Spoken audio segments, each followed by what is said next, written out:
Hi! Today we will explain the storyline of the movie titled The Babysitter, which was released in 2017. Okay, let's get right to the story. Cole, a 12-year-old boy, is afraid of needles, but he has to undergo routine treatment at school. Not only that, he is often bullied at school because of his nerdy appearance. He has a female friend and neighbor named Melanie. Secretly, Cole likes her.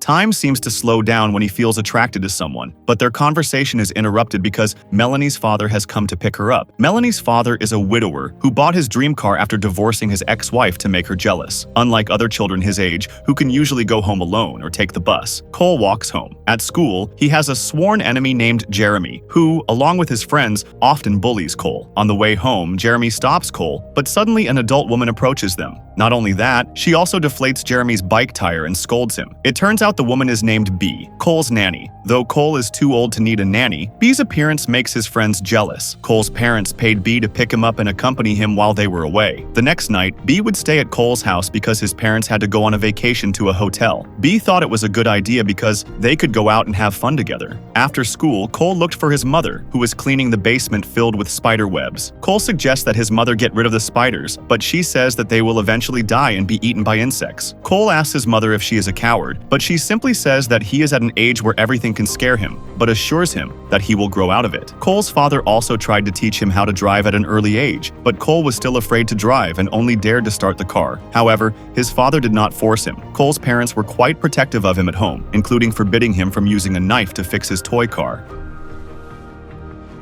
The next day, Cole's parents get ready to go on a vacation together. They greet B first to go over the rules, but Cole's mother already trusts B, so they don't need to explain again what Cole is allowed or not allowed to do. After they leave, B and Cole start having fun inside the house, swimming and doing fun activities together. While cooking dinner, Cole told B that he had a dream team consisting of the best aliens or robots to defeat an intergalactic war. B easily adapted to Cole's imagination and told him who should be part of his dream team. At first glance, they seemed very compatible and close, even breaking some of Cole's mother's rules, like watching violent movies. Cole trusted B and felt touched by how well she treated him. In short, it was time for Cole to go to bed, but he wasn't sleepy yet. B then offered him an alcoholic drink. Cole hesitated but agreed, even though he didn't like the drink, just wanting to impress B. B then gave him a shot of hard liquor so Cole could sleep soundly, but Cole didn't drink it and threw the drink away without B knowing. Before going to bed, Cole made a video call with Melanie, but the call had to end because B checked his phone in the room. Cole claimed he was sleepy, but he wasn't. He stayed awake until midnight. Outside, he heard B's friends coming to the house, so Cole sent a text message to Melanie saying that B had called her friends and it seemed like they were partying downstairs. Melanie suggested he peek to see what they were doing. It turned out B had invited Max, Allison, Sonia, John, and one of B's acquaintances, Samuel. They were playing Truth or Dare. At first, the game seemed fun and normal to Cole until it was Samuel's turn. Samuel was a shy guy who had recently met B. At the event, he thought he had a chance to go on a date with B, but he had no idea there were other intentions. Cole was shocked to see B kill Samuel and tell her other friends to catch the blood flowing from Samuel's body in a bowl. They did all this casually, as if it were routine. And indeed, without Cole knowing, the charming B was actually a devil worshipper, and Samuel's sacrifice was part of their ritual. Each of them had one desire, and this ritual would fulfill their wishes. B and her friends were unaware that Cole was watching them from above. After obtaining Samuel's blood, B gathered her friends to look at an ancient parchment containing a demon summoning spell. However, they still needed the blood of an innocent person from Cole. Cole panicked and rushed to call 911 from his room. He then tucked a folding knife into his pocket for self-defense and put on his shoes to be ready to escape. Shortly after, he pretended to be asleep when he heard B and her friends approaching his room. His ruse almost gets exposed when Sonia is about to inject him, but Cole can't escape that easily. B is certain Cole is sound asleep after drinking the alcoholic beverage she gave him earlier. Cole struggles not to react as B draws his blood with a syringe. Before leaving the room, B senses something is off in Cole's room because the window is open, but she exits anyway and closes the door. Cole hurriedly made a rope from the bedsheet, but a few seconds later, he fainted and failed to escape through the window. When he came to, Cole was in the living room, tied up. Sonia and B told him to eat some cake because they knew his blood pressure was low. That's why he fainted.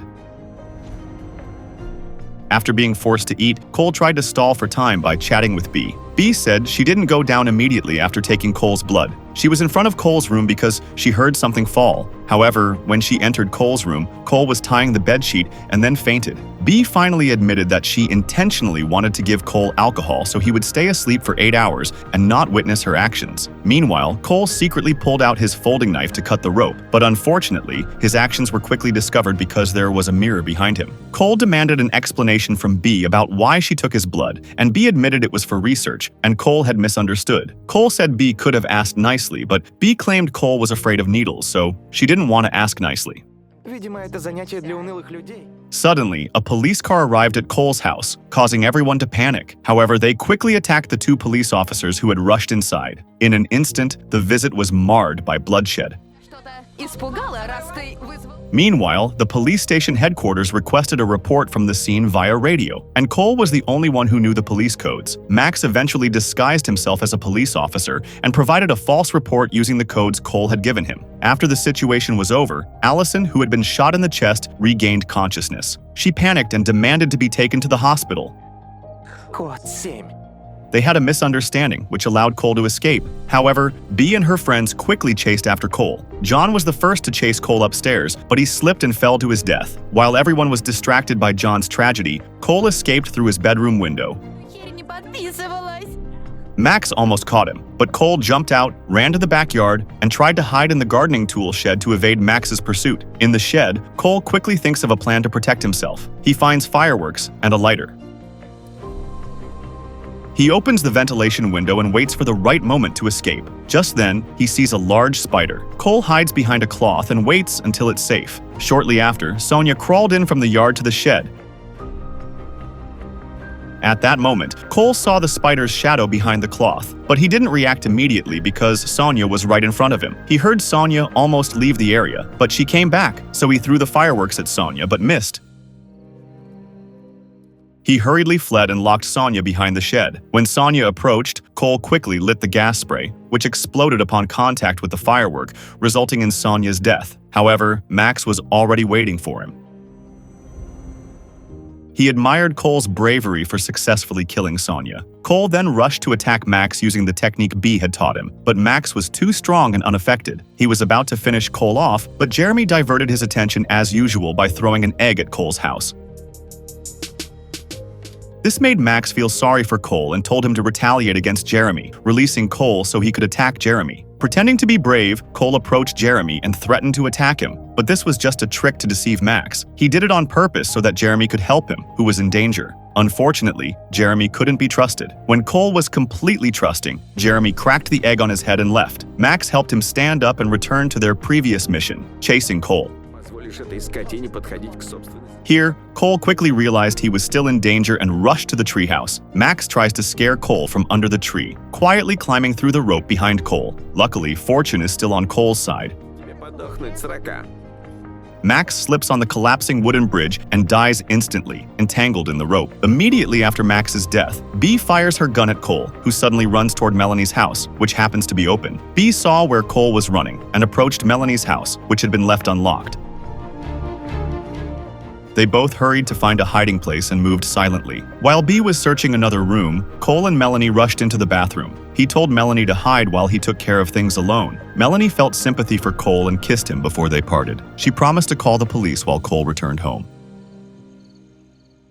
With Max dead, only B and Allison remained in the house. However, when Cole returned home, he didn't find B. He only saw Allison sitting on the sofa with her eyes closed. Cole thought Allison was dead, but when he turned to the kitchen, Allison moved silently and attacked Cole from behind.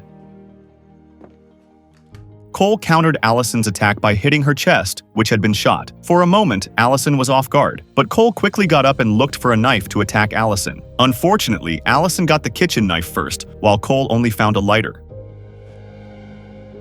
Cole was cornered, but B suddenly arrived and shot Allison. Now Cole had to face B. B wondered what to do with Cole. He tried to talk to Cole, but Cole no longer trusted B and threatened to burn the summoning scroll B had placed on the kitchen table.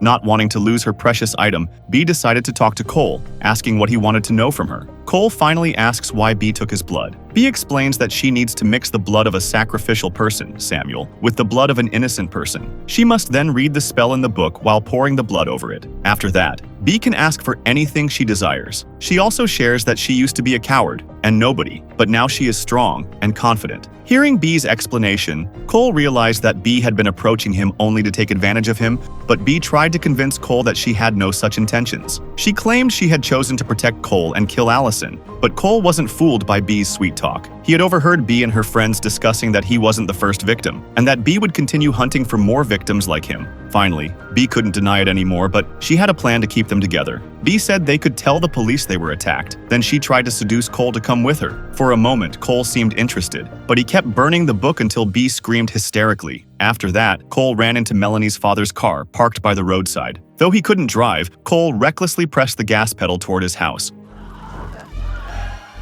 He hit B, who was panicking to put out the fire, leaving her unable to move under the car, but she was still breathing. She smiled at Cole and asked about the intergalactic team Cole had never told her about.